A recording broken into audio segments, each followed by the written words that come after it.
Well, I want to show you something. Most of you know I have 7 kids, and it's interesting that with those 7 kids, let's say that when they were teens, if I found out that as teens, my kids were doing this, all right, and we did have some of this, all right, so they're going to a kegger party type thing and stuff like that. I mean, they're breaking the law at that point. They're dishonoring me and Kimberly. They're dishonoring God.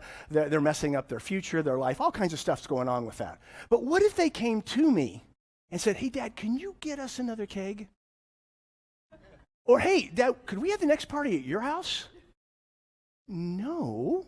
You see, it's my job to stop them from living that way, to stop them from messing up their life. That's what I'm supposed to do. So now take that to what God did here.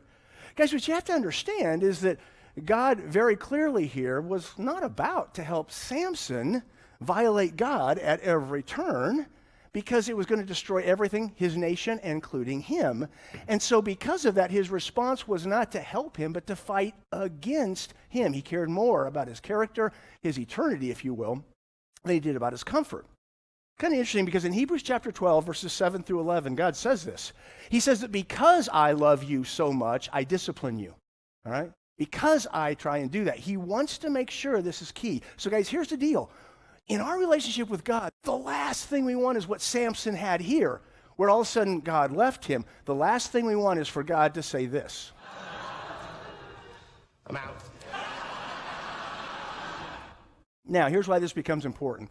I've been in ministry for 40 years, and it is shocking to me the literally at least hundreds and hundreds of people who used to love God, who I've watched walk away from God and violate God's principles and destroy their life over the last 40 years.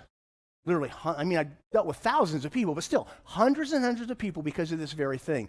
You see, guys, you have to understand, relationships are that big of a deal. And God was well aware that we would have relationships. We're people. We relate to other people, whether we're talking romantically or on the job or in our families or our neighbors, whatever it may be, we relate to people. Because that's such a big deal, God said, just so that we have this clear, now notice what he did. He took the most important relationships we could think of. He said, just so that we're clear, Jesus told us, here's what you have to understand about how relationships work. Check it out. In Matthew chapter 10, verses 32 through 37, it says, therefore, everyone who confesses me before people, I will also confess him before my Father who is in heaven. But whoever denies me before people, I will also deny him before my Father who is in heaven. Do not think that I came to bring peace on the earth. I did not come to bring peace, but a sword.